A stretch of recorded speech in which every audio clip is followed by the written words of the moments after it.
Сәлем достар. Алдарыңызда истинное образование дорамасына қысқаша шолу. Джун Хён, атақты байдың баласы, ол әлсіз оқушыларды мазақ етіп қана қоймай, мұғалімдерді де сыйламайды. Әкесі ықпалды конгрессмен болғандықтан, ешкім оған қарсы шығуға батылы жетпейді. Бірақ Десок, есімді оқушы, оның тәкаппарлығына шыдамай, баршаның көзінше оған жұдырық ала жүгіреді. Бұл Джун Хёнды қатты ашуландырып, ол өш алу үшін Десокты жұрт алдында масқара етіп, әкесінің лауазымын пайдаланып, оның отбасылық бизнесін құртады. Басқа барар жері қалмаған Десок намысын бір шетке ысырып, Джун Хёнға әкесін кешіруін жалынып сұрайды. Алайда бұзақылар одан сайын қатыгездене түседі. Директор болса ешқандай шуды қаламай, тіпті Десокқа мектепті ауыстыруға кеңес береді. Соның салдарынан тығырыққа тірелген Десок амалсыздан өз-өзіне қол жұмсады. Осыдан кейін директор бұл істі жасыру үшін полицияға пара береді. Бірақ Джун Хён тоқтауды білмей, көп замай басқа оқушы Гуянг Минге тиіседі. Ол бар ашуын одан алып, күн сайын мазақтайды. Гуянг Мин сөз қайтаруға қорқып, бәріне амалсыздан шыдап жүреді. Бір күні Джун Хённың сыбайласы Гуанг Су әдейі жанжал шығарып, Гуянг Минге шабуыл жасауға сылтау табады.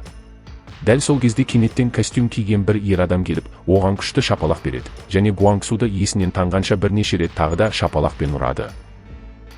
Мұны көрген Джун Хён бәріне бұл оқиғаны видеоға түсіруді бұйырады.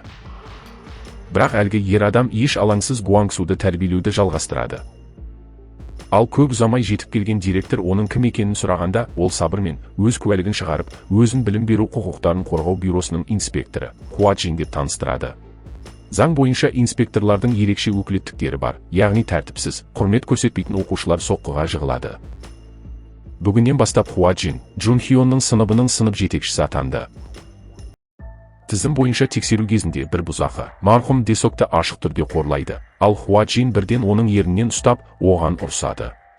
Содан кейін әлгі оқушы ызаға булығып шабуыл жасауға тырысқанымен, Хуа Джин оны оқулықпен тоқтатады.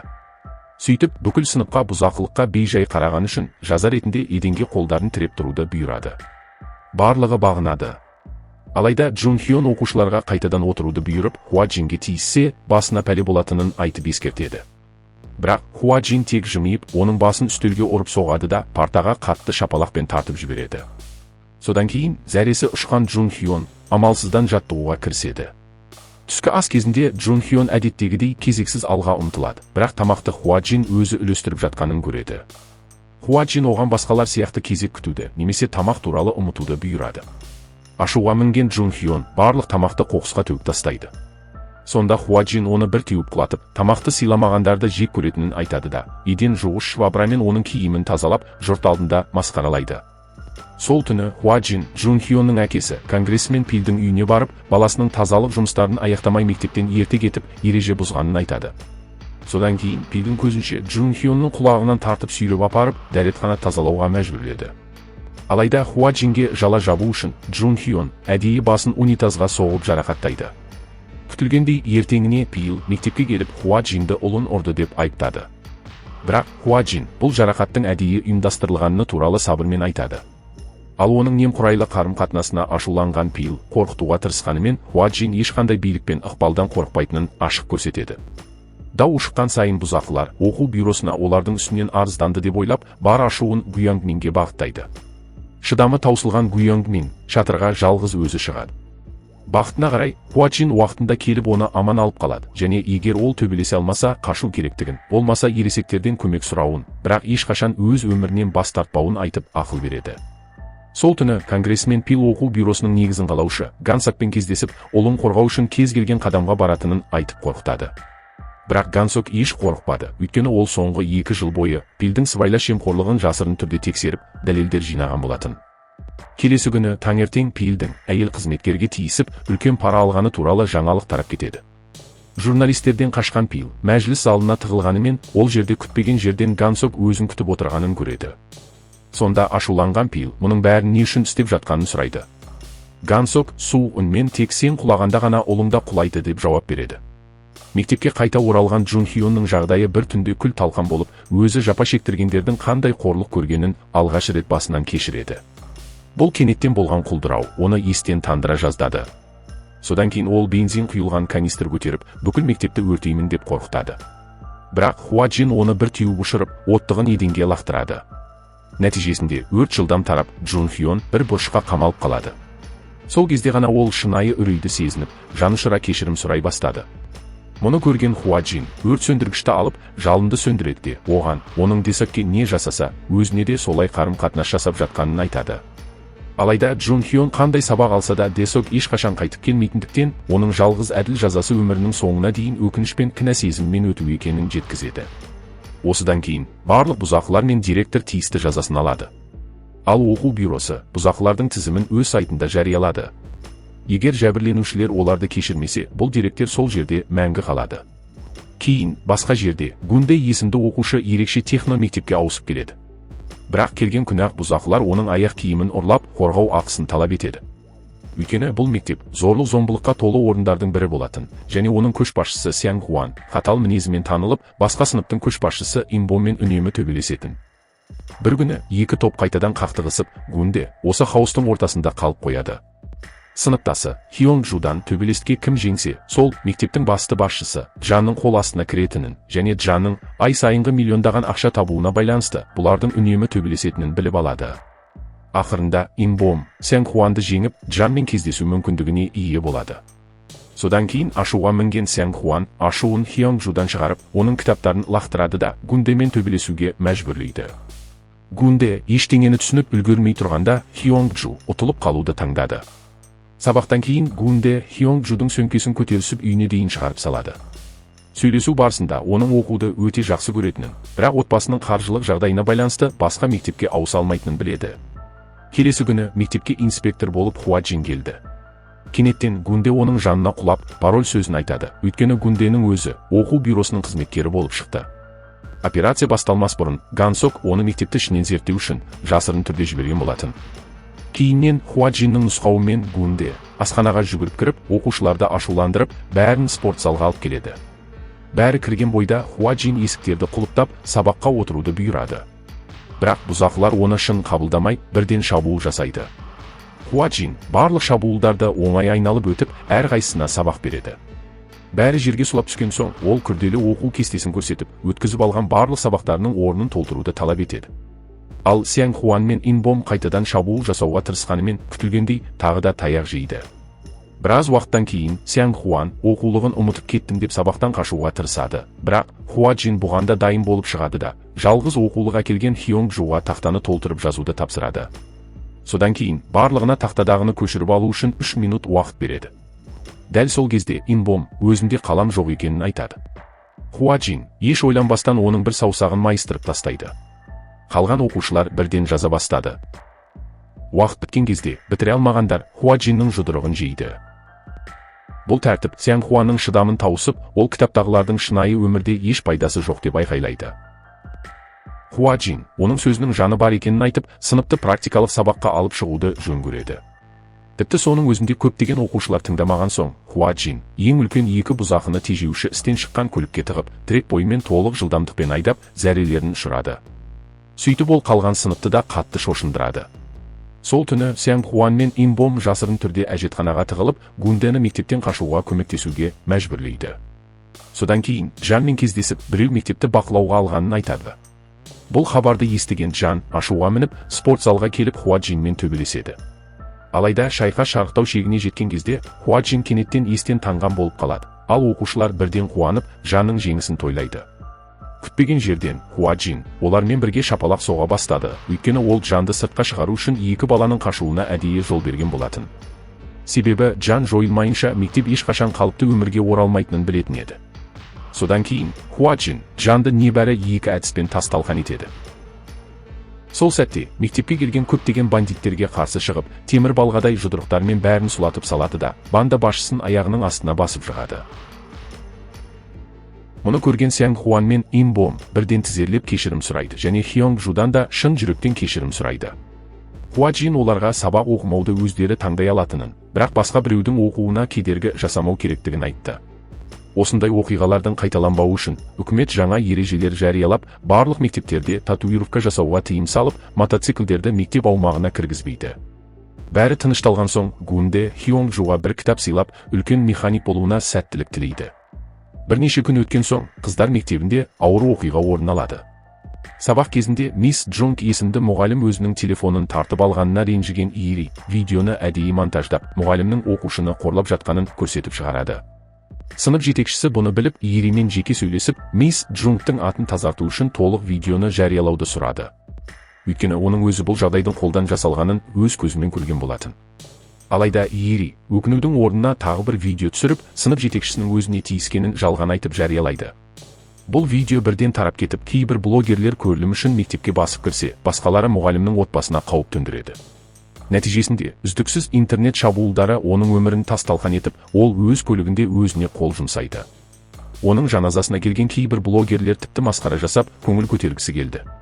Бұған шыдамаған мисс Джунг Ириден дереу шындықты жариялайтын видео шығаруды талап етеді. Бірақ, сол сәтте тікелей эфир жүргізіп жатқан Ири өзін жәбірленуші етіп көрсетуді жалғастырып, көрермендердің аяушылығына ие болады. Директор мектептің беделін сақтап қалу үшін оған жалынып, қажетті жағдай жасайтынын айтты. Кейіннен Ири мисс Джунгқа мақтанышпен оның арқасында жазылушылары 500 мыңнан асқанын жазады. Бұл жағдайды естіген Гансок дереу басқа инспектор Хан Римді тексеруге жібереді. Бірақ тәжірибеші мұғалім кейпінде келген Хан Римді оқушылар мүлдем елемеді. Тіпті бір қыз оның пластикалық операция жасатпағанын сұрап мазақ етеді. Барлығы күліп жатқанда Хан Рим сабыр сақтап, бұл ыңғайсыз жағдайдан әзілмен шығады да, бәріне телефондарын тапсыруды бұйырады. Бірақ Ири бас тартып, камерасын тура оның бетіне бағыттады. Хан Рим оның телефонын бір теуіп ұшырып жіберіп, жүзіндегі күлкіні доғарып, қатаң түрде бұйрығын қайталайды. Дәл сол сәтте оқу бюросы барлық оқушылардың инспекторлардың бұйрықтарын сөзсіз орындауы тиіс екендігі туралы ресми ескерту жариялайды. Сөйтіп бүкіл сынып әскери тәртіпке бағындырылды. Сабақтан кейін Хан Рим Иридің кетуіне жол бермей, бүкіл сыныпқа тазалық жұмыстарын жүргізуге қалдырады. Ертеңіне сыныпқа басып кіріп, кейбір оқушылардың мұғалімдерді жасырын түсіріп, жалған видеолар арқылы қаралағанын айыптап, құқық бұзуды тоқтатуды ескертіп, оларға физикалық жаза береді. Хан Римнің қатаң басқаруының арқасында Ири кенеттен мүлдем басқа адамға айналып, мұғалімдермен достық қарым-қатынас орнатып, сабақты мұқият тыңдай бастады. Бірақ Хан Рим бір нәрсенің дұрыс емес екенін сезіп, мисс Джунгқа мұндай қу қызға сенбеуді ескертеді. Күтілгендей, бірнеше күннен кейін Ири мисс Джунгтан шын жүректен кешірім сұрап, инспекторды мектептен кетіруге көмектесуін өтініп, бірге тікелей эфир жасауға шақырады. Мұндай кенеттен өзгеріске тап болған мисс Джунг екі ұдай күйге түседі. Сол сәтте Хуа Джин оны тауып алып сөйлеседі. Мисс Джунг оқушылардан қорқа бастағанын, өйткені жалған айыптаулар таралғаннан бері әр күні өз кінәсіздігін дәлелдеумен келе жатқанын және қазірдің өзінде қолында телефон ұстаған Ириді көргенде жүрек соғысы жиілейтінін мойындайды. Оны тыңдаған Хуа Джин соңында өз өткені туралы ауыр әңгіме айтып береді. Оның қалыңдығы Гаоунда мұғалім болған, бірақ оны кейіннен өз оқушыларының бірі өлтірген. Ал сотта әлгі оқушы оған ғашық болғанын ашық мойындағанымен, кәмелетке толмаған үшін небәрі 2 жыл бас бостандығынан айыру жазасын алған еді. Бұған көнбеген Хуа Джин өз қолымен кек алмақ болған кезде оны тек Гансок тоқтатып қалады. Өйткені Гаоун Гансоктың қызы болатын. Сондықтан Хуа Джиннің қайғысын ешкім одан артық түсінбейтін еді. Міне дәл осы себепті Гансок оқу бюросын құрып, Гаоунның рухын еске алумен қатар мұғалімдер мен оқушыларды қорғағысы келген болатын.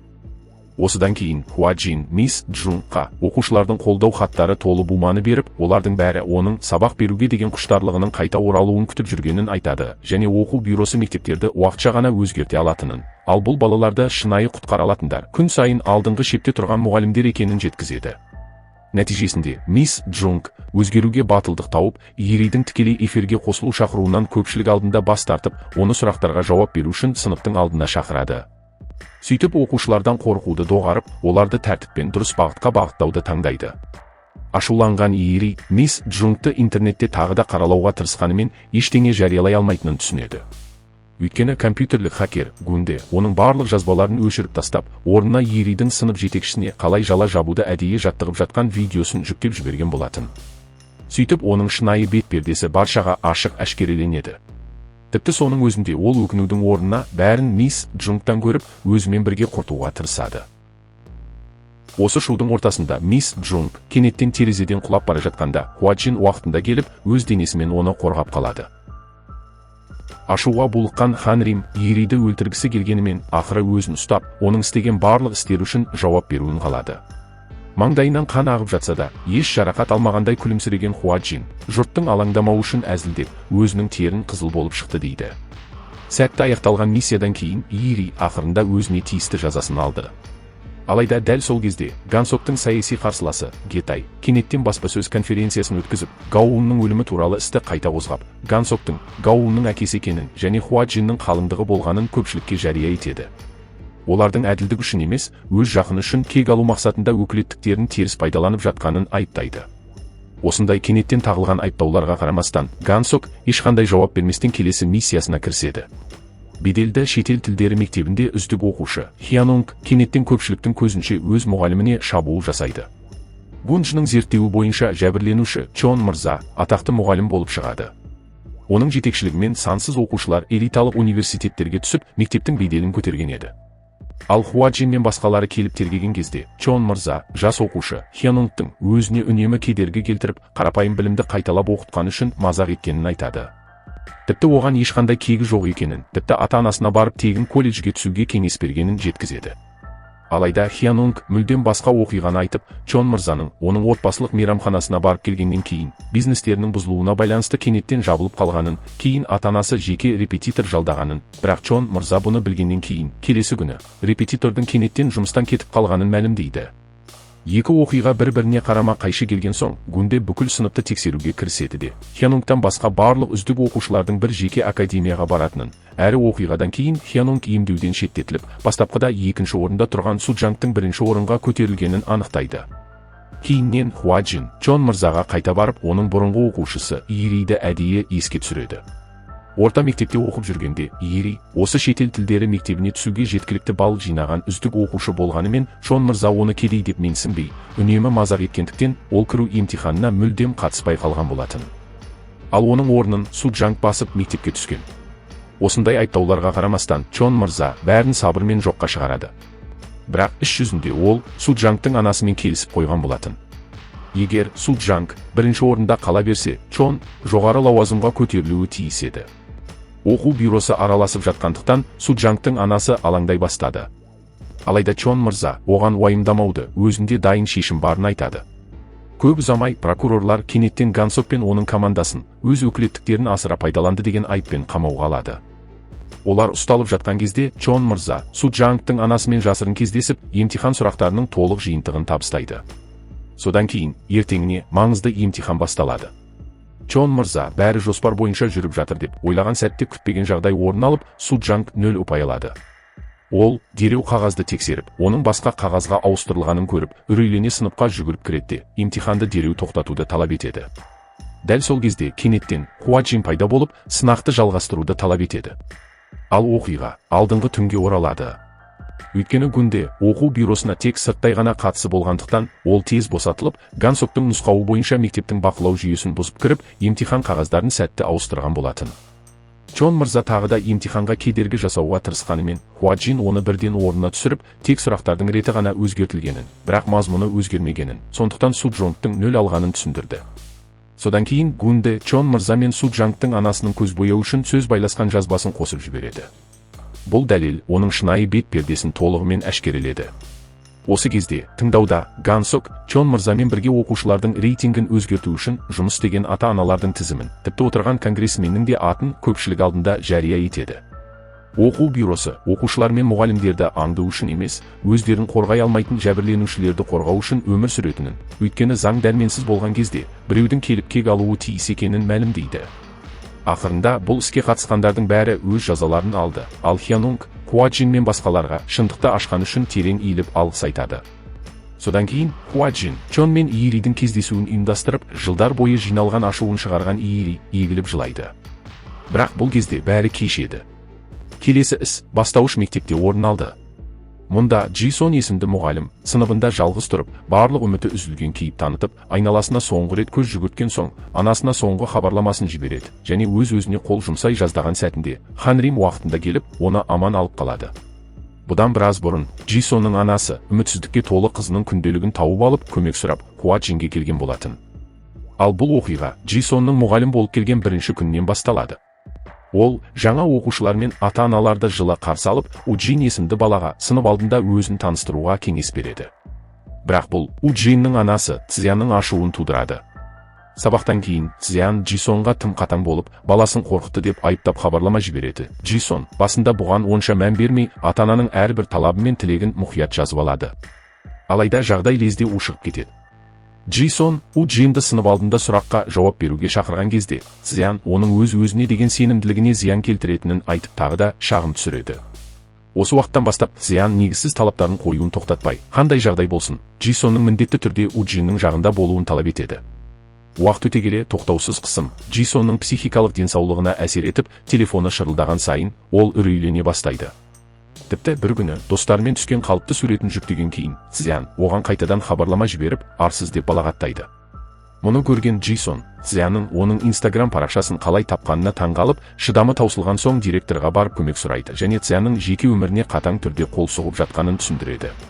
Алайда директор ешқандай жанжал шығарғысы келмей, оған парақшасын өзгертуді немесе қосымшаны өшіріп тастауды ұсынады. Амалы қалмаған Джисон дәл солай жасайды.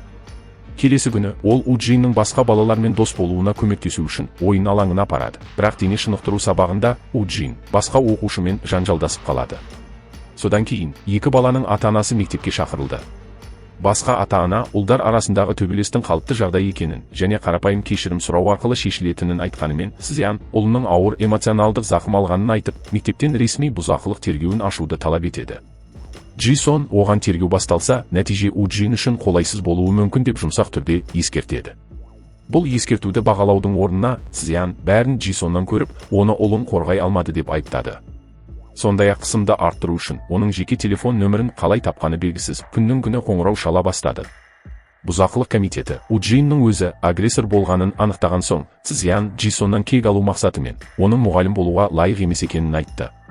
Көп ұзамай Цзянның күйеуі мектепке басып кіріп, У Джинді күштеп алып кетпек болады. Джисон оған кедергі жасауға тырысқанымен таяқ жей жаздайды. Басқа барар жері қалмаған соң, соңында оқу бюросына көмек сұрап барады. Бірақ Цзян ешқандай өкініш білдірмей, керісінше Джисонның үстінен ұлының психикалық денсаулығына зиян келтірді деп сотқа арызданады. Сол күннен бастап Джисонға күн сайын полиция бөлімшесіне тергеуге баруға тура келеді. Цзян интернетте қауесет таратып, Джисонның телефон нөмірін көпшілікке жариялап жібереді. Нәтижесінде жалған әңгімелерге сенген көптеген ата-аналар бірігіп, мектептен оны жұмыстан шығаруды талап етеді. Бір соққыдан кейін екінші соққыны көрген Джисонның шыдамы таусылып, әрі қарай жүруге күші қалмайды. Бұл жағдайды толық біліп алған оқу бюросы дереу әрекетке көшіп, Хуа Джинге Джисонның сыныбын өз қолына алып, У Джиннің жаңа сынып жетекшісі атанады. Ол Цзянның Джисонға қалай қараған болса, тура солай қарым-қатынас жасауды шешіп, оған У Джинге қалай қарау керектігін сұрап, бірнеше рет тынымсыз қоңырау шалады. Тіпті түннің бір уағында хабарласып, тыныштық бермейді. Ашуланған Цзян сыныпқа басып кіріп, Хуа Джиннен бұлай жиі қоңырау шалуды тоқтатуды талап етеді. Бірақ Хуа Джин тоқтамай күйеуінің жұмыс орнына барып, көпшілік алдында тізерлеп кешірім сұрайды да, оны қасақана ыңғайсыз жағдайға қалдырады. Ашуланған күйеуі үйге келіп, әйелінің отбасының шырқын бұзды деп айыптайды. Келесі күні Цзян директордың кабинетіне басып кіріп, Хуа Джинге шағым түсіреді. Бірақ директор оған, егер проблема болса, тиісті рәсімдерді орындау керектігін сабырмен айтады. Содан кейін Цзян баласын алып кетіп, басқа ата-аналарды Хуа Джинге қарсы шығуға үгіттеуге тырысады. Бірақ Хуа Джин бәрінен бұрын әрекет етіп, көпшіліктің көзінше Цзянды баласына қатыгездікпен қарайды деп күдіктеніп арызданғанын жариялайды. Өйткені ол У Джинді мектептен дөрекі түрде сүйреп әкеткенін өз көзімен көрген болатын. Бұл уақытта интернетте Цзян туралы көптеген жағымсыз жазбалар пайда болып, бақылауын толығымен жоғалтқан ол, мұның бәрінің артында Джисон тұр деп ойлайды. Ол мектепке дейін соңынан еріп барғанымен, оны Хуа Джин тоқтатады және оның не істегенін түсіндіруге тырысқанымен, Цзян бәрін баласы үшін істедім деп ақталуын жалғастырады. Сонда Хуа Джин оны ойын бөлмесіне апарып, У Джиннің анасының телефонын жасырын қолданып, Джисонға қоңырау шалғанын, оны қатты сағынғанын және анасының орнынан кешірім сұрағысы келгенін көрсетеді. Бұл көріністі көрген Цзян ең көп зиян тигізген адамы өз баласы екенін ақырында түсінеді. Көп ұзамай прокурорлар Цзянды мәжбүрлеу, аңду және қорқыту баптары бойынша айыптайды.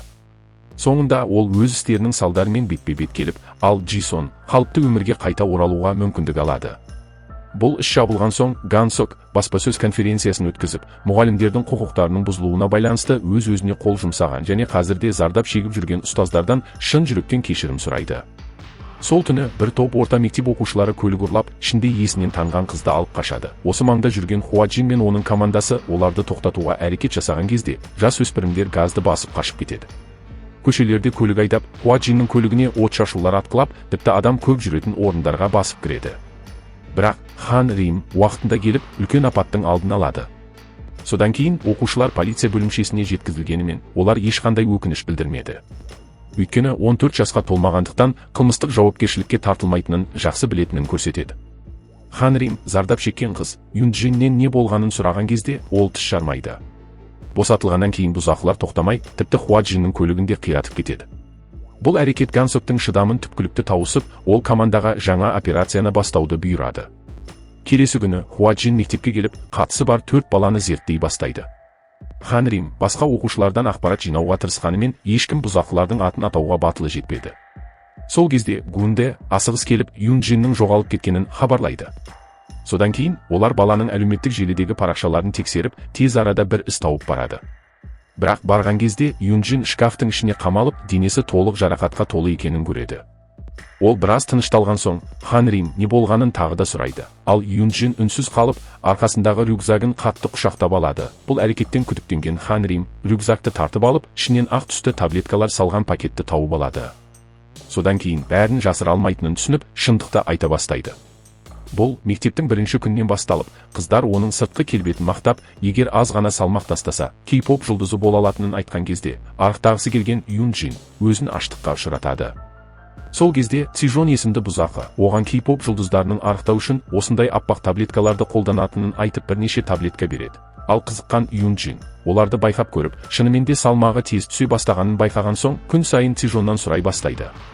Бірақ уақыт өте келе, Цижон бағасын өсіріп, ақша сұрай бастағандықтан, соңында төлей алмай қалған Юнджин көбірек таблетка алу үшін Цижонның тапсырмаларын орындап жүгіріп жүреді. Басқа оқушылардың тапсырманы орындай алмай таяқ жегенін көріп қорқып кетіп, бәрін тоқтатуды шешкен кезде, Цижон таблеткаларды еденге басып жаншып, егер кетсең, өміріңмен қоштасасың деп қорқытады. Содан кейін көмек сұрап полицияға барған Юнджин өз қорқынышы аяқталды деп ойлайды. Бірақ полиция балаларға тек ескерту жасайды. Көп ұзамай Юнджин қайтадан аяусыз соққыға жығылып, қойма шкафына қамалды. Осы оқиғаның бәрін естіген Хан Рим ашуға мініп, балалардың өздерімен сөйлесуге дайын болып жиналыс бөлмесіне басып кіреді. Бірақ Занг олардың 14 жасқа толмағанын және ауыр қылмыстық жазалмайтынын айтып мазақ етеді.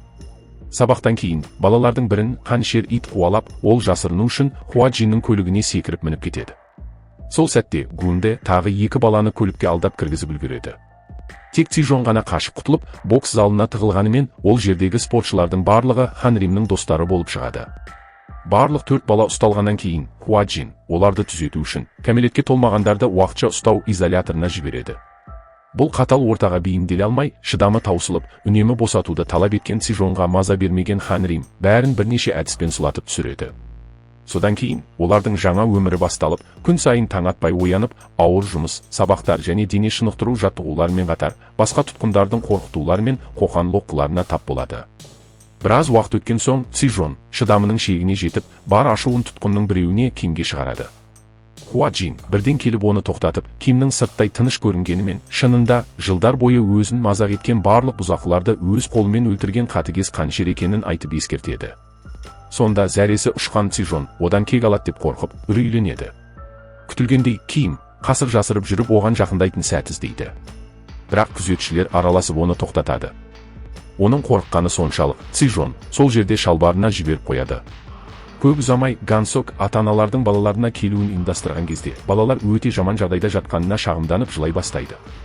Ашуланған ата-аналар оқу бюросын сотқа береміз деп қорқытады. Бірақ Хуаджин балалардың ұзақ уақыт бойы есірткі таратып, басқа оқушыларды мазақ еткенін дәлелдейтін айғақтарды бірден көрсетеді. Айғақтарға тап болған ата-аналар балаларының әлі жас екенін, ештеңе түсінбейтінін айтып ақталып, жәбірленушілерге ақшалай өтемақы төлеуге дайын екенін айтты. Бұған ашуланған Гансок ата-аналарды балаларын дұрыс тәрбиелей алмаған үшін ұрсып, балалардың істеген істері үшін жауап беруі тиіс екенін талап етеді. Алғаш рет шынайы қорқынышты сезінген бұзақылар жылап кешірім сұрай бастайды. Хуаджин оларға кешірім жасау ата-аналардың шешімі емес екенін, оны тек жәбірленушілер ғана шешуге құқылы екенін салқын үнмен еске салады. Дәл сол сәтте бөлмеге баяу кіріп келген Юнджин оларды ешқашан кешірмейтінін қатаң түрде мәлімдейді. Мұны естіген Цзижон ашуға мініп, өз мінезін көрсетіп, оған қарай ұмтылғанымен Хан Рим оны бір шапалақпен жерге түсіреді. Мұны көрген Гансок 4 баланың кәмелетке толғанға дейін қадағалау мен түзету орталығында қалуын бұйырады. Кейіннен Хуа Джин Кимге бір бөтелке кола беріп көмек үшін алғыс айтады. Өйткені Ким балаларға өмірлік сабақ беру үшін ғана әдейі қауіпті болып көрінген болатын. Ал олар сөйлесіп тұрған кезде бір тұтқын кенеттен Цзижонға қарай жүгіріп келіп пышақ шығарады. Бірақ басқа тұтқын келіп шабуылды тоқтатады. Ол бұрын Хуа Джиннің қалыңдығын өлтірген қылмыскер Гуйол болып шығады. Жарасын емдеткеннен кейін Хуа Джиннің алдына келіп тізерлеп, егіліп жылап, әр күні күнә мен өкінішпен өмір сүріп жатқанын айтады. Бірақ Хуа Джин еш нәрсе айтпастан жай ғана кетіп қалады. Ол кеткен бойда Гуйол жылауын тоқтатып, жүзінде бір түрлі көрініс пайда болды. Кейіннен Гансок пен команда мектептердегі есірткі мен құмар ойындардың көбейіп бара жатқанын талқылау үшін жиналыс өткізіп жатқан кезде кеңсеге асығыс кіріп келген бір әке ұлын құтқаруды жалынып сұрайды. Бұл оқиға 6 ай бұрынғы уақытқа оралып, бір күні әкесіне белгісіз нөмірден қоңырау шалынып, ұлы Джейюнның үлкен қарызы бар екені айтылады. Ата-анасы алдынан шыққан кезде Джейюн тек бір мобильді ойын ойнағанын, бірақ байқамай 85 миллион вон қарыз болып қалғанын мойындайды. Шошып кеткен ата-анасы бұл сабақ болады деген оймен қарызды төлеу үшін қолдан келгеннің бәрін жасайды. Бірақ көп ұзамай ол қайтадан құмар ойынға кірісіп, қарызы бұрынғыдан да көбейіп кетеді. Жағдай коллекторлар әкесінің жұмыс орнына келген кезде тіпті ушырып кетіп, басқа амалы қалмаған әкесі жұмыстан шығып, қарызды төлеу үшін жұмыстан босату жәрдемақысын пайдалануды жоспарлайды. Барлық мүмкін жерлерден көмек сұрағанымен еш нәрсе таба алмайды. Бір күні Джейюн тек бір мәтіндік хабарлама қалдырып, із-түссіз жоғалып кетеді. Осы оқиғаны естіген Гансок Гундені жасырын түрде тексеруге жібереді. Сабақ арасындағы үзілісте Гунде көптеген оқушылардың сол бір құмар ойынға тәуелді екенін көріп таңғалады. Сянбин есімді оқушы оған жақындап, тіпті тіркелуге көмектеседі. Бірақ басында Гунде бұған мән бермегенімен, көп ұзамай өзі де тәуелді болып қалып, бір түннің ішінде 1 миллион воннан айырылып қалды. Мұны көрген Сянбин бірден өзінің жеңіс стратегиясымен бөлісіп, әр ұтылған сайын бәс тігуді 2 есе арттыру керектігін, бір рет ұтсаң барлық бұрынғы шығынды қайтарып алатынын айтады. Осы идеяға сенген Гунде 1 миллион вон несие алады. Бірақ көп ұзамай бұл ақшада жоғалып кетеді. Содан кейін коллекторлар Гунденің анасының кейпіне енген Хан Римге үзіліссіз қоңырау шала бастайды. Қоңырауға жауап берген Хан Рим мұндай үлкен қарызды қайтарудың еш мүмкін еместігін ашуланып айтады. Гунденің қауіпсіздігін сақтау үшін Хан Рим оны сабақтан кейін алып кетуді шешеді. Бірақ көше тағамы өте тәтті болып көрініп, көліктен түсіп сатып алуға шыққан сәтте қайта бұрылып қараса, Гунде жоқ болып шығады. Өйткені бір топ бұзақылар оны біраз уақыт бұрын ұрлап кеткен болатын. Жеке басын ашпау үшін ол телефонын жол бойына лақтырып үлгереді. Бандиттер оны жасырын бөлмеге қамап, белгілі бір телефон нөмірлеріне ойын сілтемелерін жіберуге мәжбүрлейді. Гунде құтқару хабарламасын жіберуге тырысқан кезде Джейюн кенеттен пайда болып, бұл жердің бақылауда екенін ескертеді. Бірақ бұл әрекет үшін ол қатыгездікпен соққыға жығылды. Келесі күні сервердің кенеттен істен шығуы бүкіл операцияны тоқтатып тастайды. Сонда Гунде алға шығып компьютерлерді қалай жөндеу керектігін білетінін айтады да, көп ұзамай жүйені сәтті қалпына келтіреді. Сыйлық ретінде оған жақсы тамақ беріледі. Бұл уақытта құмар ойынды насихаттап жүрген Сянбиннің ұсталғанымен компанияның қайда екенін білмейтіні, тек платформаға қалай кіру керектігін ғана білетіні белгілі болды. Хан Рим баннерлердің бірінің басқа жиілікте жыпылықтап тұрғанын байқап, оның Морзе код екенін түсінеді. Компьютерлерді жөндеу кезінде Гунде өз орнын баннер арқылы жасырын түрде кодтаған болатын. Орнын анықтағаннан кейін Хуа Джин мен Хан Рим дереу құтқару операциясын бастап, бандиттерге қарсы тұрып, бәрін тез арада құлатады. Гунденің қауіпсіз екеніне көз жеткізген Хан Рим басқа жәбірленушілерге көмектесу үшін қалып қояды. Бұл кезде Хуа Джин банда басшысының соңынан түсіп, пышақ ұстаған 3 бұзақы оған кедергі жасамақ болғанымен, олардың ешқайсысы оған төтеп бере алмады. Содан кейін Хуа Джин жасырын өткелді тауып, банда басшысын ұстап алады. Оны бірден жазалаудың орнына сулифау ойынын ойнауды ұсынады. Егер ол ұтылса, жазаланады. Бірақ бандит өзінің міндетті түрде ұтылатынын тез түсінеді. Өйткені бұл оның сол оқушыларға қолданған айласы болатын. Соның кесірінен көптеген оқушылар құмар ойынға тәуелді болып, өмірлері тас-талқан болған еді. Қазір ол істеген барлық істер үшін толық төлеп жатыр. Джейюн мен Сянбин бұл схеманың жәбірленушілері болғанымен, олардың ата-аналары ең үлкен бағаны төлеп, жинаған дүниелерінен айырылып, қорлыққа шыдауға мәжбүр болады. Сол себепті Хуа Джин екі балаға да құмар ойынға қайта оралмау үшін жартылай жұмыс арқылы ақшаны қайтаруды бұйырып, телефондарын тәркілейді. Көп ұзамай оқу бюросы мектептерде оқушылардың тыйым салынған заттарды қолданғанын тексеру үшін зәр сынақтарын жүргізе бастайды. Бірақ беделді жоғары мектептердің бірі барлық оқушылардың емтихандарға дайындықпен айналысып жатқанын айтып, бұған қатысудан бас тартады. Мектепке барған кезде Хуа Джин мен оның командасы Хянмин есімді оқушының кенеттен құлап қалғанын көреді. Оны дереу медициналық кабинетке апара жатқанда Хянминнің анасы келіп, жағдайын сұраудың орнына бірден жүрек пішінді таблетканы шығарып алып, оны емтиханға қайта кіру үшін ішуге мәжбүрлейді. Сынақ аяқталған соң Хуа Джин мен басқалары оқушыларды тоқтатып, бәрінің есірткі сынағынан өтуі тиіс екенін хабарлайды. Бірақ ата-аналар бұған қатаң қарсы шығып, балаларының әрбір минуты оқуға арналуы тиіс екенін талап етеді. Бұған жауап ретінде Хуа Джин ультиматум қойып, егер оқушылар ертең тексеруден өтуден бас тартса, колледжге түсу емтиханына қатысу құқығынан айырылатынын айтады.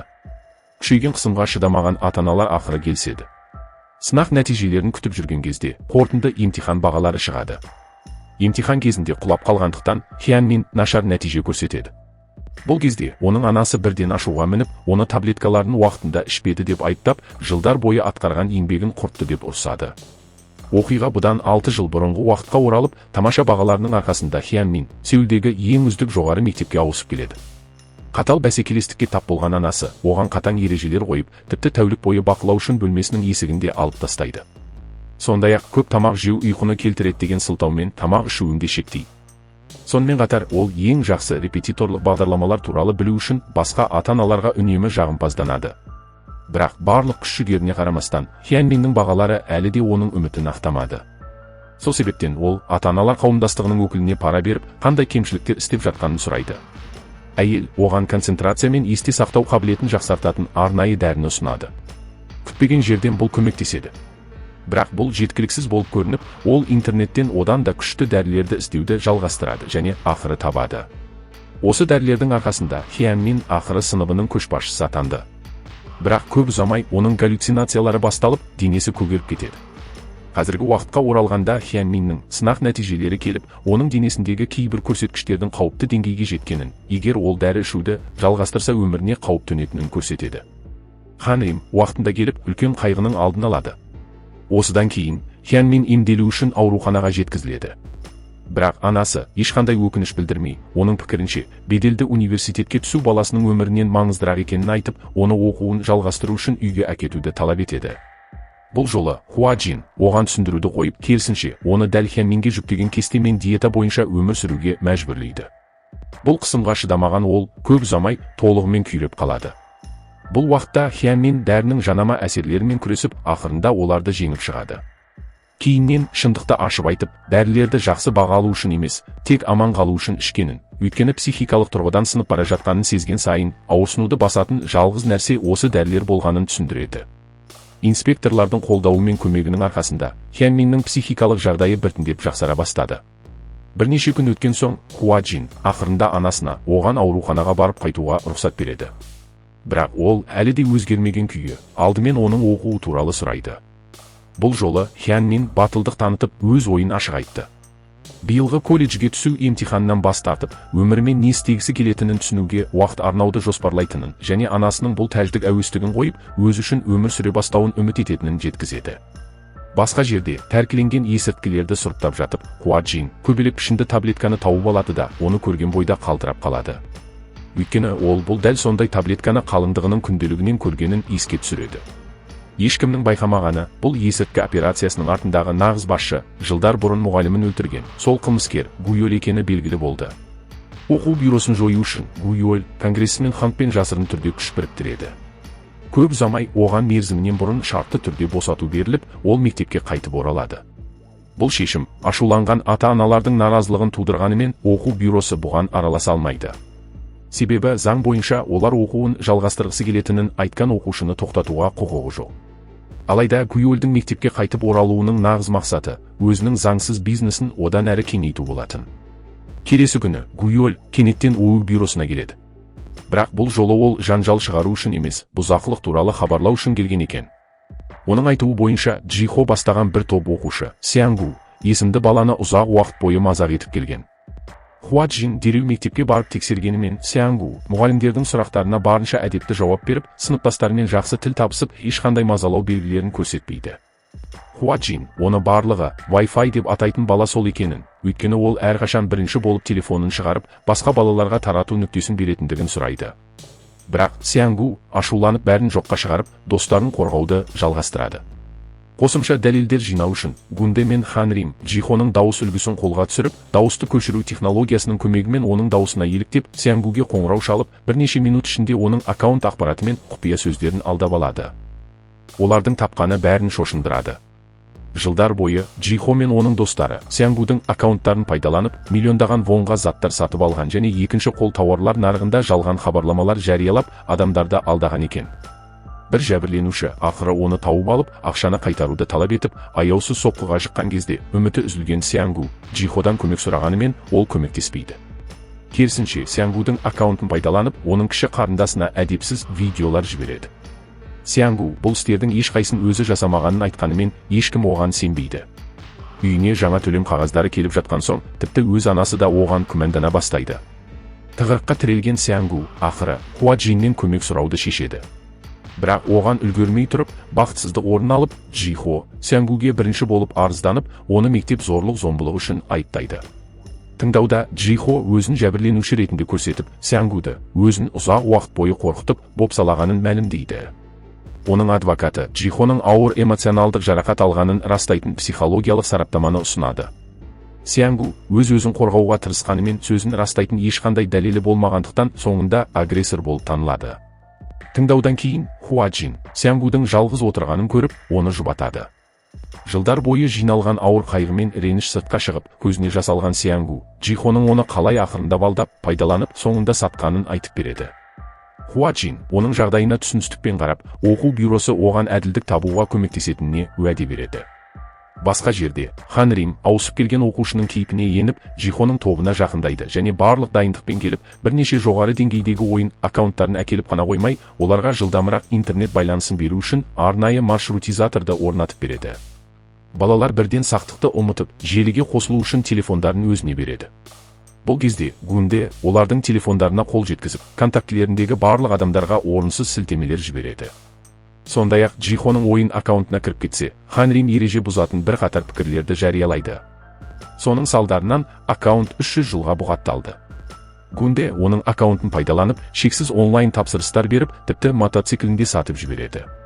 Ханримнің байланысы бар екенін тез түсінген Джихо ашуланып, оған қарсы тұруға ұмтылады.